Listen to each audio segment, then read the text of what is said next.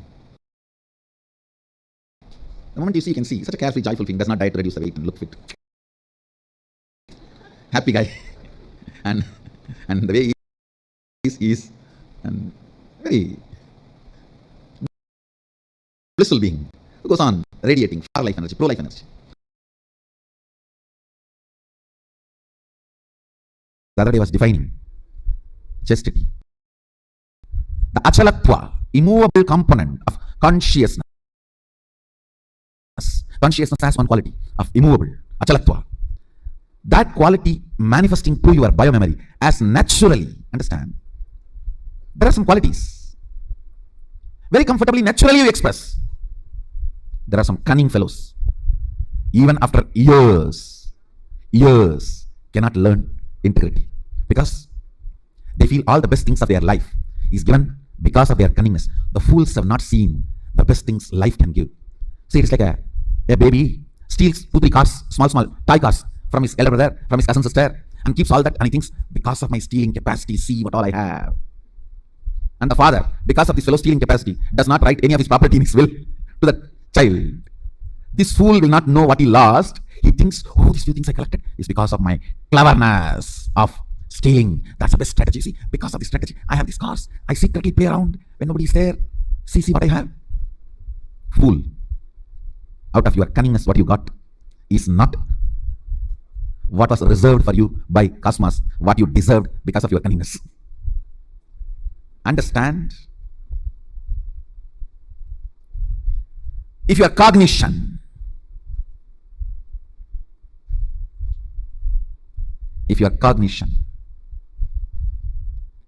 is comfortably flowing with the space of achalatva, I call that as chastity. Achalatva, dimension of consciousness manifesting through body and mind, is chastity. It's not just for women. Understand? For woman the chastity is different, for man the chastity is different. But both have chastity. Now understand the fundamental definition of chastity. You see, your consciousness has many glorious dimensions. Eternal, pure, whether you are complete mirror or distorted mirror, sun cannot be touched by you. Sun cannot be touched by you. You can play with the reflection, but not with the sun. Your consciousness, pure consciousness, has many good qualities. Eternity. It's eternal. Achalatva, stability, pure, self-effulgent, always alive. So all these dimensions are living cognitions, gunas of your pure consciousness. In Bhakti traditions, the devotion traditions, we call it Ananta Kalyana Guna of Bhagavan, of Lord. Ananta Kalyana Guna of Lord. This one Kalyana Guna, one auspicious guna, character of your consciousness, achalatva, that manifesting through your biomemory, muscle memory, consciousness, is chastity. Chastity is one of the health of consciousness. Understand the word. Chastity demonstrates your consciousness is healthy. Like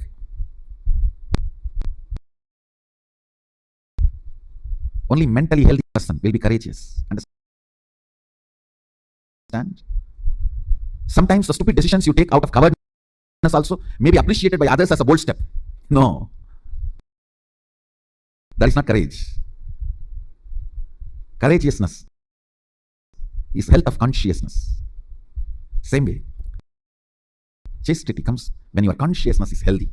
Integrity comes when your consciousness is healthy. Understand? The cunning.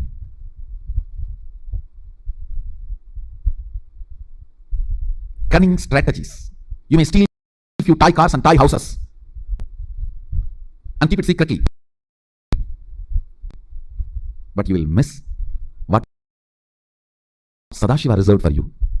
With integrity, you will get what he reserved for you. Understand? You deserve what he reserved.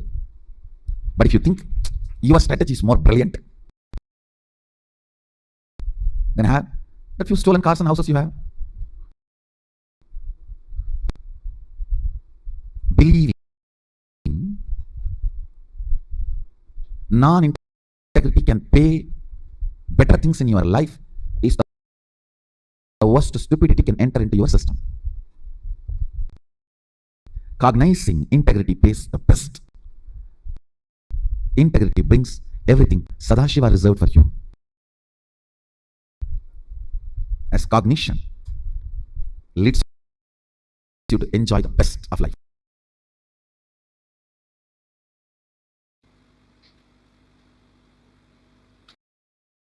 Mahadeva is uncomparable, unique energy, and beyond ego, just a simple, innocent being. Asudosha, above all, the eternal bliss, eternal fulfillment. Remember the 7 qualities of Mahadeva. I have connected. The 7 chakras qualities.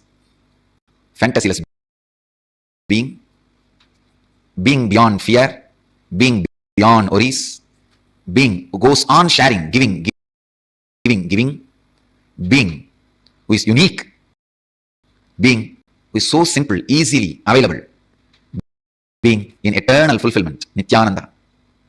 Remember these great 7 qualities because Shiva is filled with Ananta Kalyana Gunas, thousands and thousands of auspicious qualities. Shiva who is radiating the 7 qualities is inside you, your own personality. Understand? Whatever idea you have about you, that personality carries the 7 qualities. So meditate. Remember that personality can express the 7 qualities. Shiva is not just the totality of you auspicious qualities. So by meditating on it, you become that. He is totality of auspicious qualities and consciousness. That is why when you invoke him, invite him, he occupies you and graces through you, radiates through you.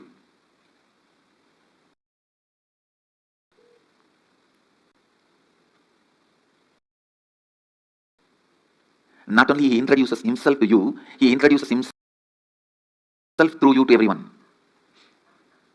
He introducing himself to you is authenticity. He introducing himself through you to others is enriching. Mahadeva is the conscious intelligence. Shivoham is not technique, it's a conscious process. Meditate on Shivoham.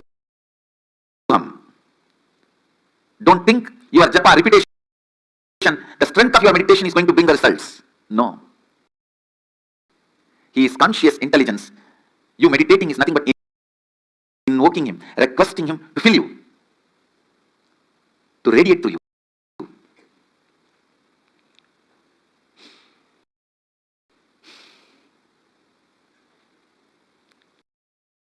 Mahadeva is pure consciousness. Mahadeva is embodiment of purity. Mahadeva is alive. I can't say just because I chanted Shivoham for millions of times, I start experiencing Mahadeva. No. Just because he is consciousness, he accepted my request to walk into me. He started radiating himself through me. Understand?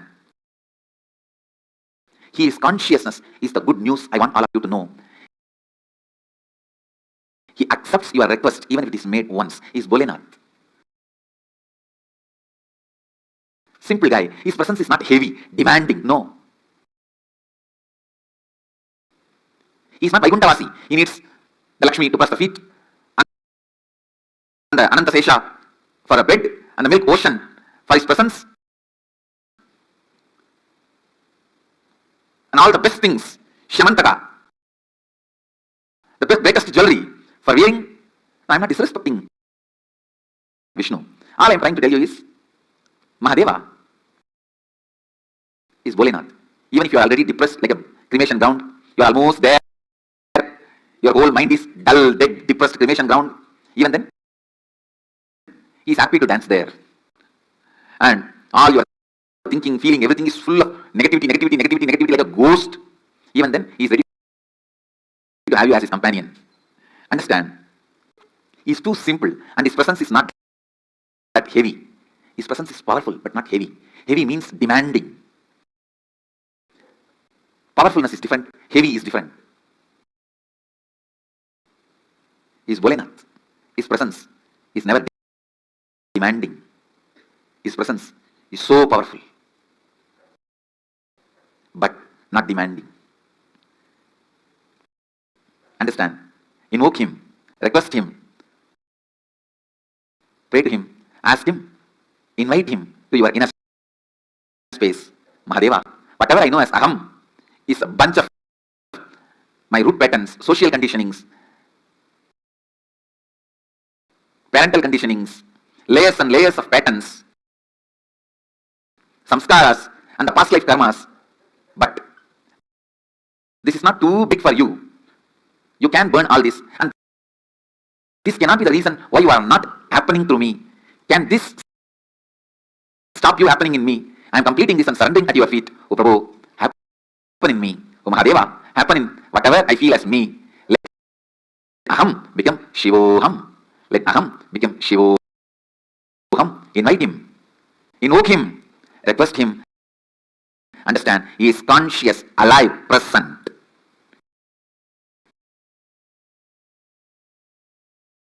The Ananta Kalyana Gunas of Paramashiva, where he is present as that supremely embodied form of Paramashiva, embodying himself as eternally available and continuously being accessible to all of us. That eternal part of us, that component of us, which is not stopped by anything.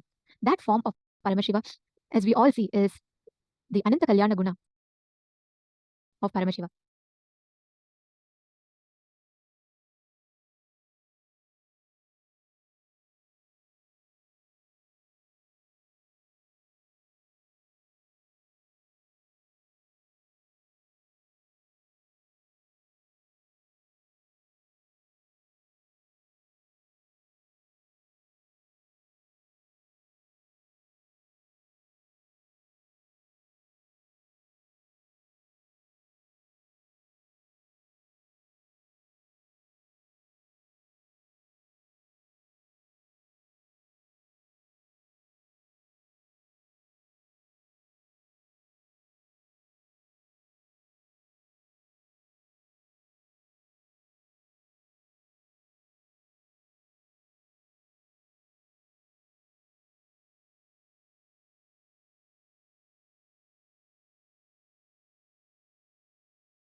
Paramashiva manifests as the eternal form, where he is continuously available again and again and again.